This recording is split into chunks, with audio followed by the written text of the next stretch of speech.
Hi, I'm Kelly at Book and Paper Arts, and today I'm going to talk about using found text in your pages, in journal pages, in card making, in collage, in any mixed media projects that you like to work on. Found text is just a fancy way of saying words on paper. And in the first part of the video, I'll talk about where you can find such stuff, where you can source it. In the next part, I'm going to talk about how you can approach text that's on a page, disentangle it from its context, and turn it into something else. Either captions or narrative or even a poem. And finally, I'm going to show how I use some found text in some of my own pages, and I hope that will give you some ideas. If you like journal arts, if you like book and paper arts, please subscribe to my YouTube channel and be sure and turn on the notifications. And you will have more of them in your life. Now let's go play with words. One of the best things about a project like this is it is so easy to source the materials that you need. You just need a paper with some words on it. That could be, books are going to be your primary source, but you could also use magazines, greeting cards. This is a paper that I subscribe to. It's called the Times Literary Supplement. And look, all of these words. Okay, I'm probably not going to be using the word herbicide anytime soon. But ancient, heirs, quest, recover, any of those words are already going to start a page. This is ink on newsprint, and that means it is not archival, and I don't care. It doesn't gotta be. But books are going to be your first main source for, as a rule. And you can find them in thrift stores. We call that charity shops here in Britain, in flea markets, yard sales, and my go-to, which is a library book sale. I visited my sister in Mississippi last year, and her library in her town was this big. But they had a standing library sale. And in that sale, you could buy 10 used magazines for $1 or a book for 50 cents. And a lot of those books in this little town library were remaindered big print romance novels. Those are ideal. Absolutely ideal. If you can find a bigger font, get it. We'll talk about it in a minute. It's not essential, but if you are, as most of us are, we're already working in making pages with a lot of visual elements. And that means they're already kind of busy. And if you want your words to pop and have a chance in that kind of a background with a lot of visual stuff going on, the bigger, the better. I'm drawn to children's books for that reason. This is one I got for $2 and about 7 years ago, and I use it all, all the time. Sometimes I've already made a page and I just go looking for words, hunting for words, and then I just cut them out. Nice and big and easy to read.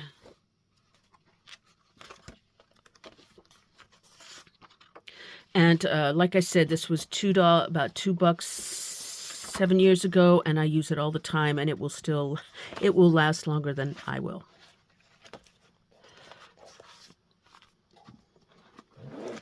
This print is quite a bit smaller, but there's a lot of space between the lines. So this could also work. It just depends on finding the right page. But you can see here that there's plenty of space So when you cut it out, there's going to be space between the lines that will help that contrast and help your words pop out a little bit. It doesn't matter what the topic of the book is. Now, as I said, children's books and romance novels are already going to have some language that might be flowery or whimsical. But as I said earlier, you could use a car repair guide or a cookbook. It doesn't matter, because in a minute I'm going to talk about how we're going to use these words out of their original context to divorce them from the page. This is a field guide to books, and the words are pretty dry. Not really, it's interesting, but it's not really good for a visual page until you take them out of context. So use whatever book you've got or magazine you've got to get started. If you've got big print, that's even better. If not, start where you are, and I'm going to tell you how to make that interesting. Finding printed words on a page or card is pretty easy.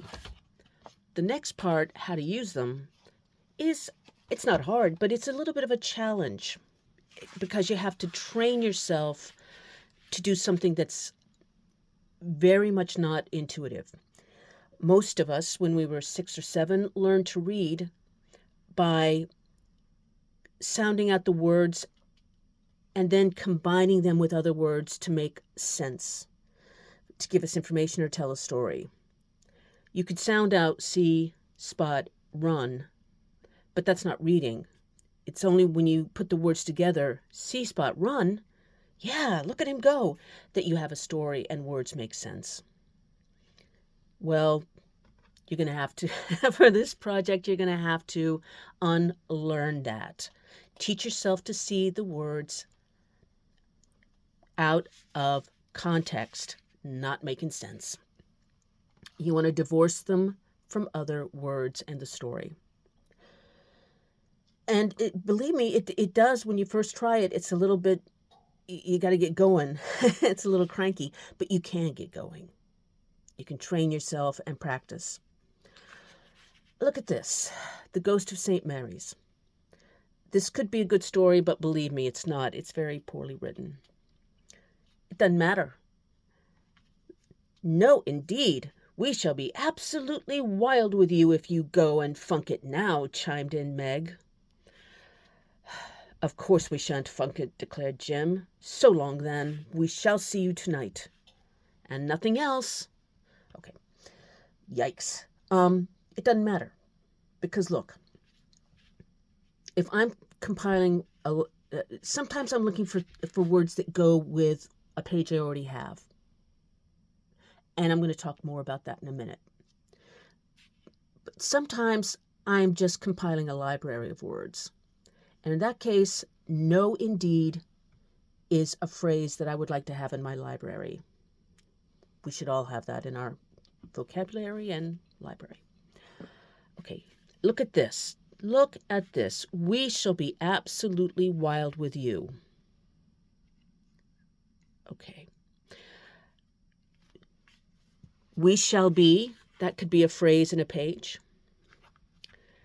Wild is a good word to have in our library. Absolutely wild. We shall be with you. You could clip out absolutely and put these two together. We shall be with you. I know you will be better at this when you find out what kind of words, phrases, and sentences fit your own style and your pages. I know from my style that I'm going to make this, we shall be absolutely wild. Just leave it there. So when I cut that out, that's what I'm going to cut out.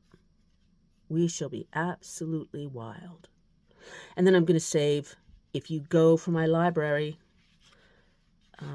of course, is a good phrase to have in the library, and nothing else.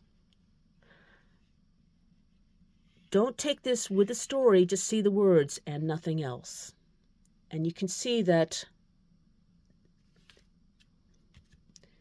that could add a really interesting caption to a page that has nothing to do with the ghost of St. Mary's. What if your book is not whimsical in the first place? Um, it doesn't gotta be. This is that book about trees. And it's talking about what kind of soil it uses and geography. But that doesn't matter because we want to look for words that will pop out of the context of that. So you could read it properly. I kind of scan it. It extends. Okay, right here. The white poplar grows in moist lowland woods, sometimes by the waterside. Now, it's not very exciting unless you're into poplars. But look at that phrase, sometimes by the waterside.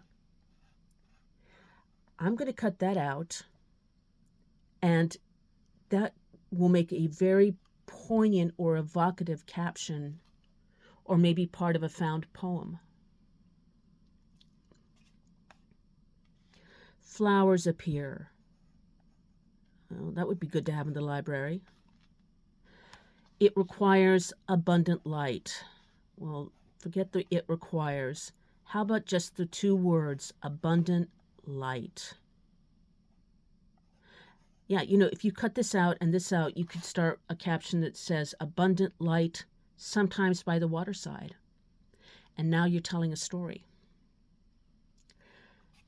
So, teach yourself to read, to scan the text, and untangle the words and the phrases from their original context.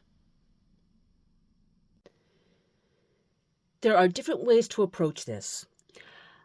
In this case, when I added this short caption or commentary, really, I had already made this layout, and it was, again, visually heavy, and I wanted something that would pull the eye across to this blank space that was in the page here.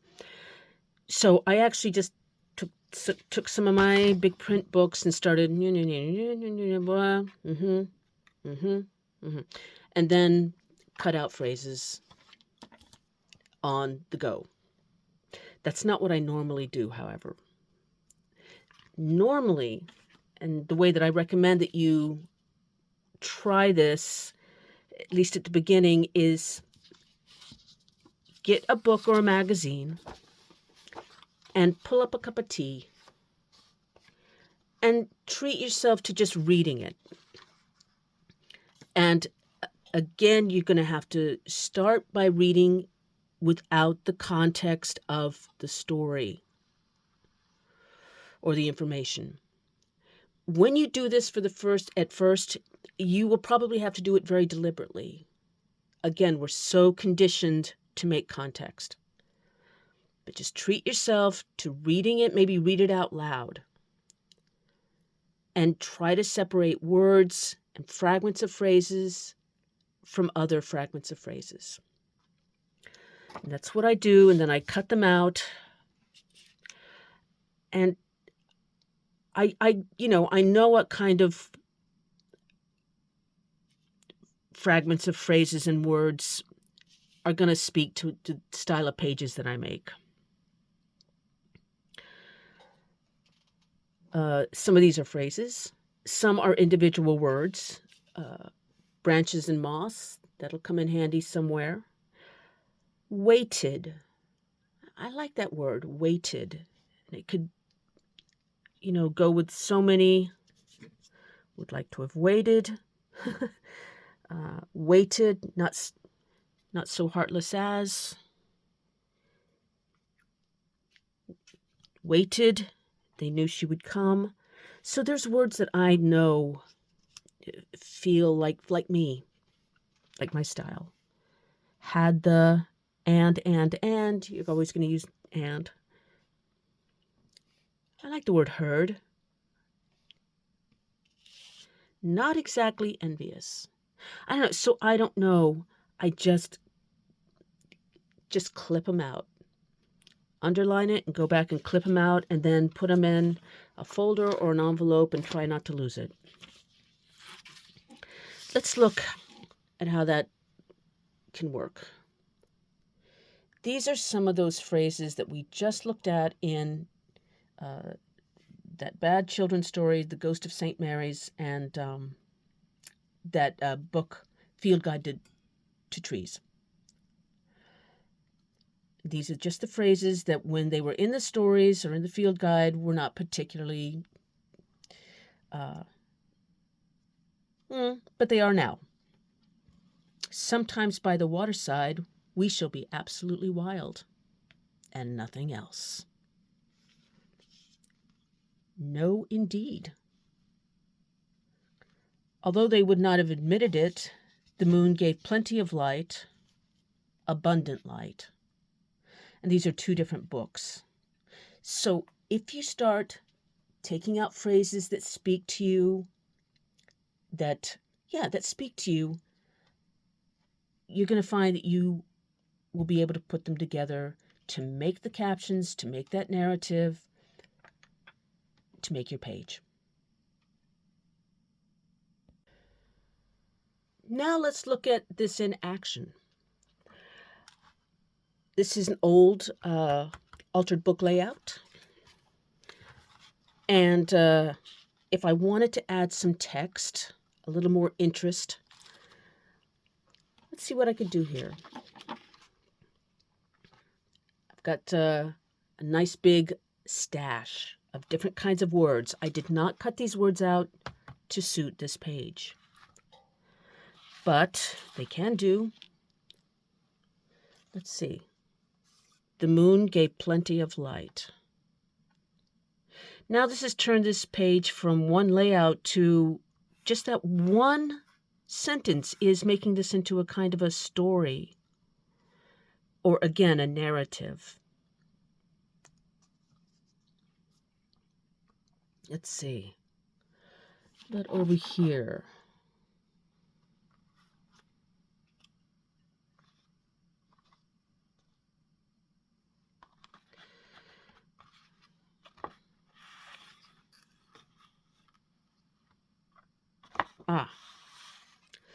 She had so often dreamed she saw them. But how about just she had so often dreamed? Okay, so now I've got these phrases.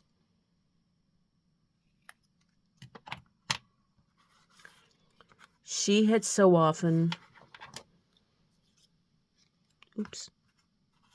dreamed. All right, now we have a completely different story. Just those few words.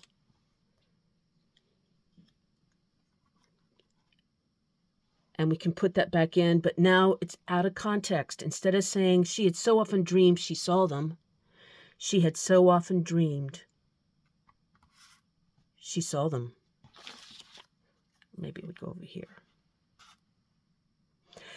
So I hope you're beginning to see you don't need a lot of words. You don't need a complicated storyline. I think it's much, much more interesting and evocative if you just go with one or two phrases that suggest, that let the imagination do the work.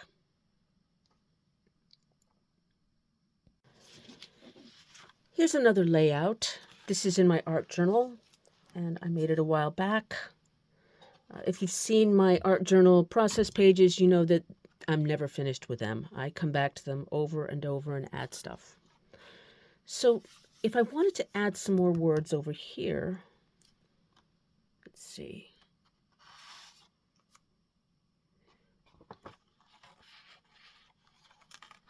Here we go.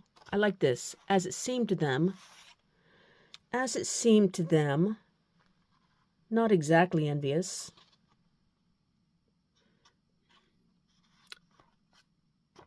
The door opened. Now it's turning more into a free-form poem.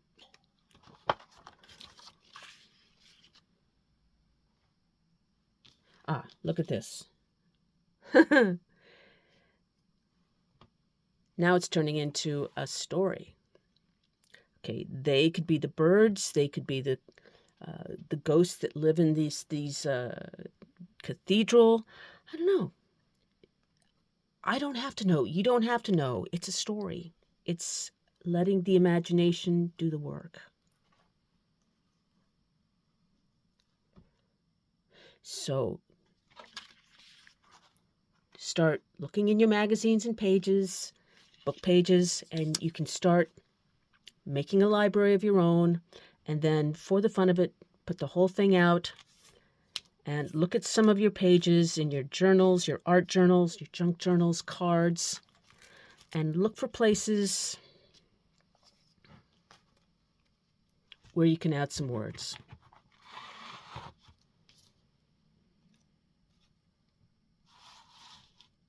And tell some stories. Let's look at some other ways that I'm using this found text. This is just a playing card.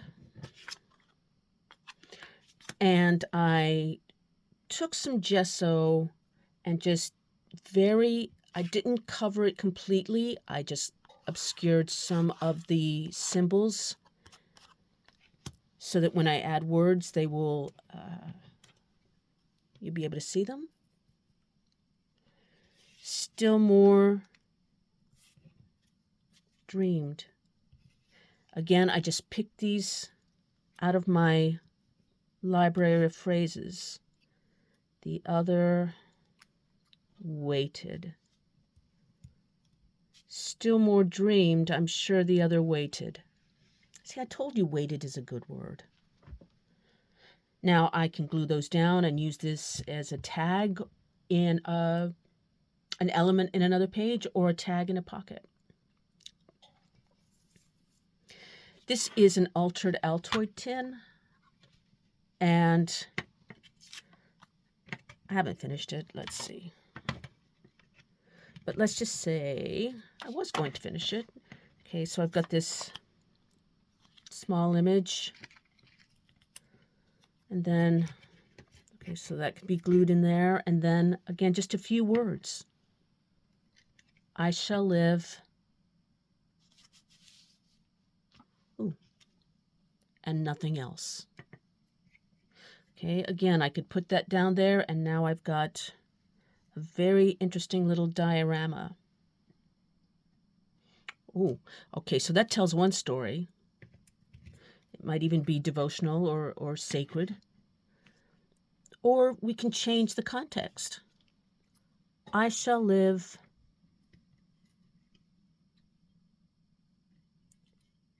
if you go. All right, I've just changed 2 words, 3 words, and it's a completely different story now.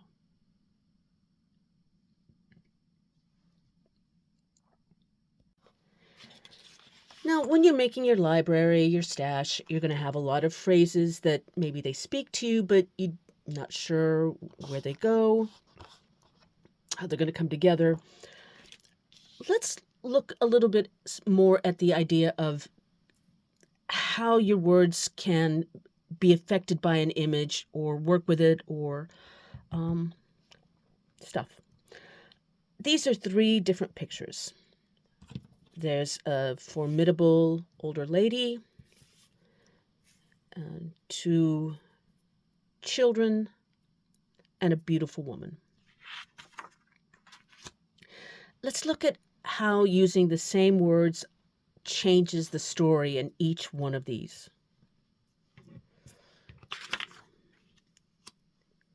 She saw them. They knew. How long? That's telling one story, or suggesting a story, or even just that.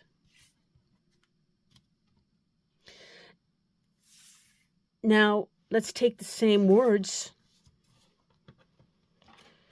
and put them on this one.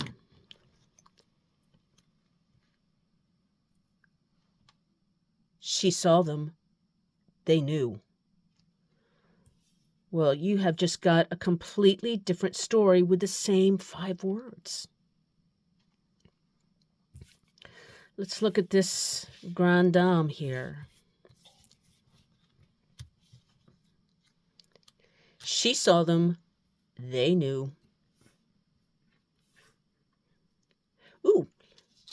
Okay, I said we're going to use the same word, but that would come in well there. Branches and moss. Oh, no. So you can see how the same words, different images tell different stories, suggest different narratives. You don't got to fill in the blanks. I was just beginning to find my loneliness. Well, that tells one story here.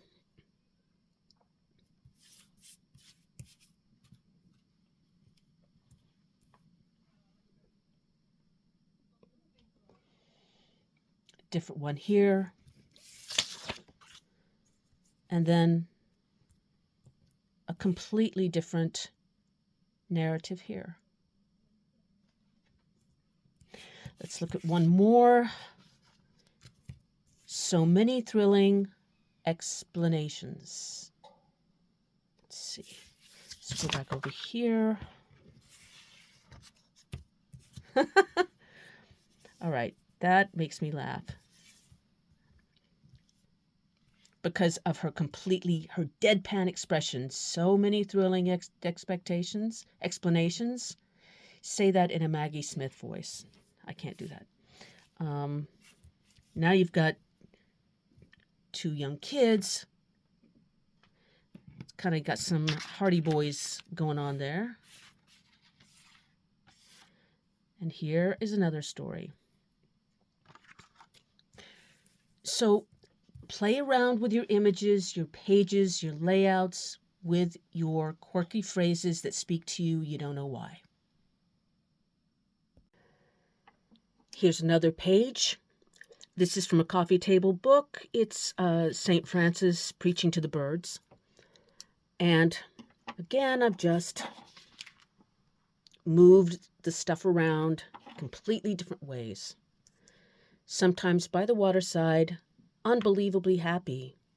They knew, as it seemed to them, the clock must stop someday, and away they went.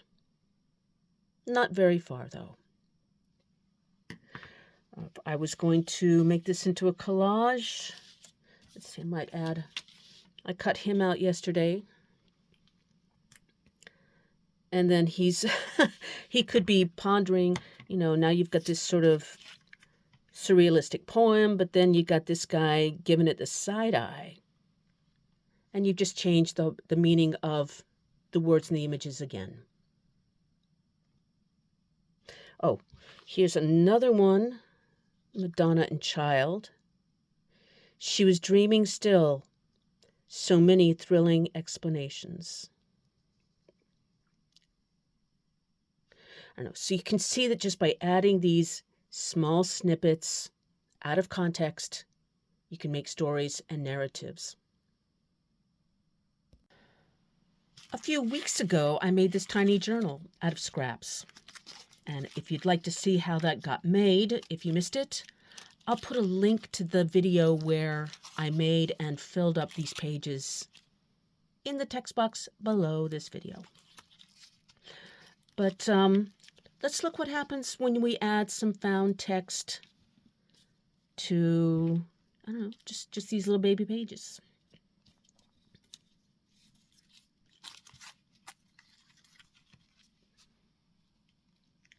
I don't know what it means. Just looks good. Let's see. Ooh. One of my favorite phrases. No, indeed. Now I can add some visuals or some mark making.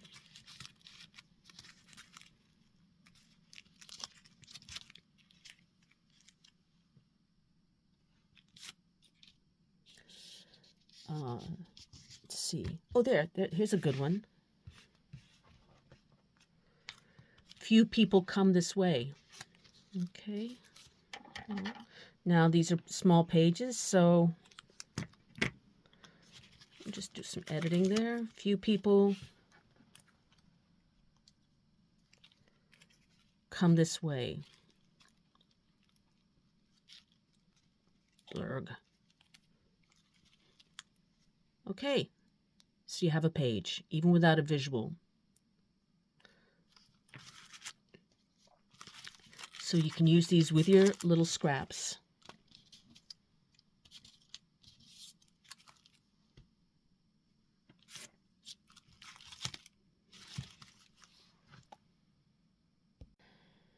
Speaking of scraps, that's what I used to make this altered playing card. Another one.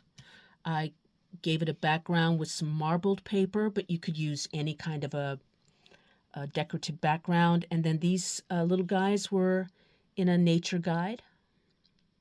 Black and white, not very exciting on their own. But I just rough tore it. Added a little bit of edge here. And now they do look like they're gossiping or complaining in a very funny way. So I'm going to add, he declined. No, indeed. Or maybe it should be the other way around. No, indeed, he declined. And it looks like the bird is saying that, and they're gossiping about someone. I'm going to go with that. Let's take a look at found poetry using it's called blacked out poetry. It's not really my style, but if you're attracted to it, there's a whole huge, vast school of it out there.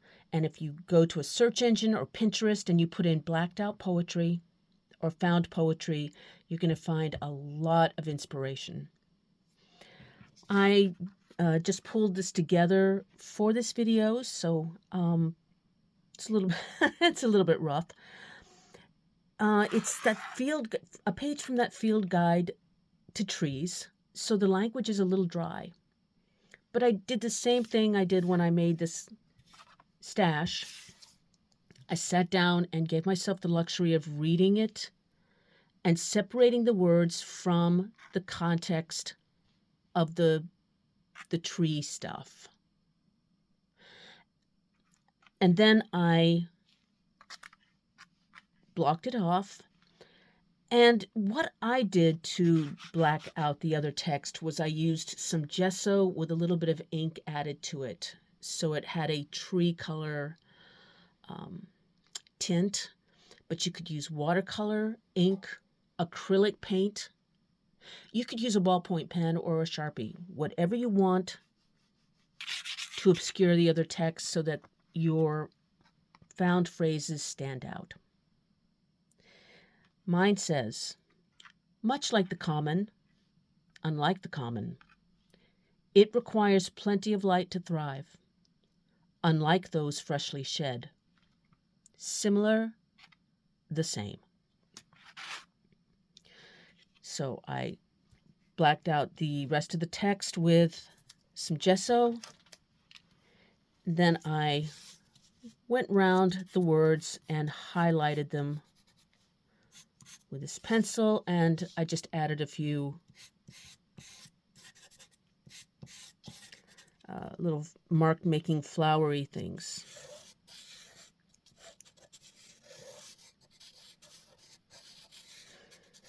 But again, you can find examples of lots and lots and lots of ways to do this.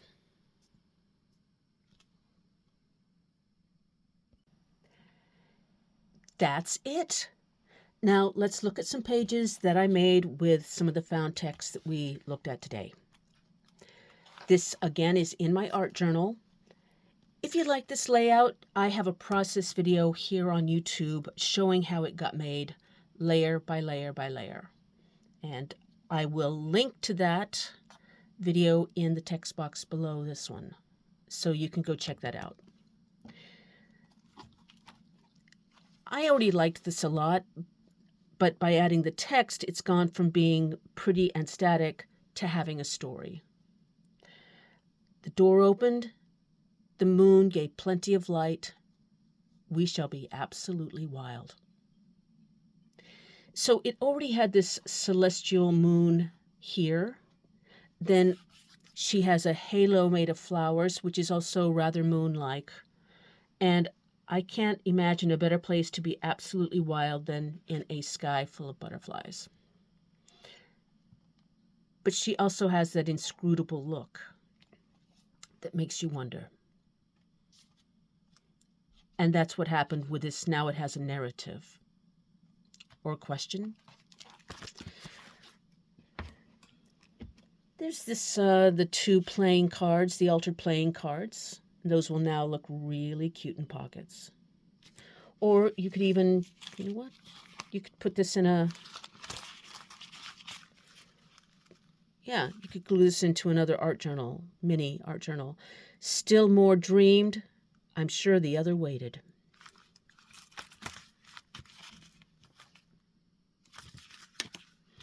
And then you have these guys gossiping. No, indeed. He declined. Again, you could use this in a journal. You could use it as a tag. I kind of like that.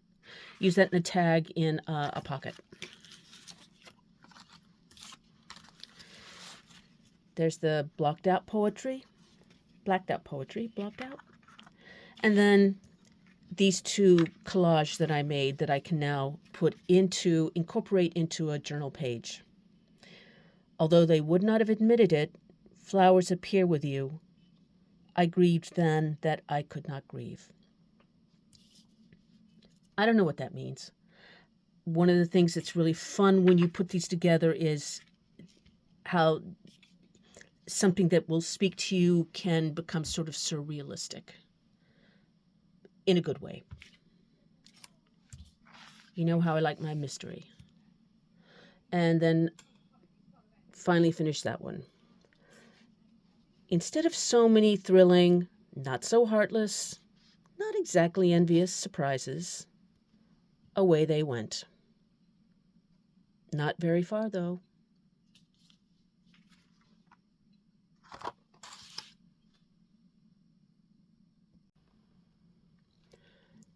And finally, there's a layout in this little tiny journal, art journal made from scraps. I put in the little Madonna and child over here and added the words, "They knew everybody was abundant light." And let the choir say amen. If you have any feedback or comments, please let me know in the comments below this video. Let's compare notes. If you like this video and you like this channel, please consider supporting me by following the link in the text box, going to Ko-fi, and making a contribution. Also, please check out my online classes. Until next time, happy making.